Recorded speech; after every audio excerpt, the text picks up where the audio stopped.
இன்னும் 40 நாள்ல வெக்கரண்டா சிக்ஸ் பேக்க இல்லனா கட்ரண்டா லுங்கியான்னு பிரேக் அப்புறம் 5வது நாள் சேலஞ்ச ஆரம்பிச்சாச்சு. காலையில கூஸ்பெரியில குஷியா ஒரு ட்ரிங்க் குடிச்சிட்டு மார்னிங் 6:30 கிளாஸ்ல நான் மட்டும் மோட்டிவேட் ஆனது இல்லாம என் கிளைண்ட்ஸையும் மோட்டிவேட் பண்ணிட்டு பிரேக்ஃபாஸ்ட்டுக்கு சிம்பிளா ஓட்ஸ் பவுல் எக்ஸ் சாப்பிட்டுட்டு இந்த வீக் ஃபுல்லா ஏகப்பட்ட வேலை கிடக்குது.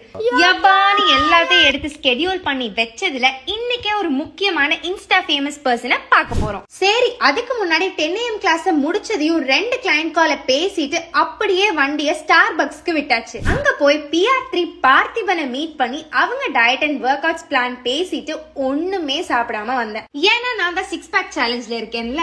அப்புறம் வீட்டுக்கு வந்து ஈவினிங் 4:30க்கு கிளாஸ் முடிச்சிட்டு என்னோட ஒர்க் அவுட்ஸ்ல chest press, chest flies, front raise இது எல்லாம் முடிச்சிட்டு ஆப்ஸ்ல 2 ஒர்க் அவுட்டையும் போட்டுட்டு டின்னருக்கு சப்பாத்தி சாண்ட்விச் அதுல ஒரு 35 கிராம்ஸ் புரோட்டீன் சாப்பிட்டுட்டு சரி போஸ்ட் மீல் வாக் போலான்னு பார்த்தா துணி நிறைய இருந்தது. சரி கிளாத்ஸ் ஃபோல்ட் பண்ணிட்டே நடப்போம்னு சொல்லி நடந்து முடிச்சிட்டு தூங்க போயிட்டேன்.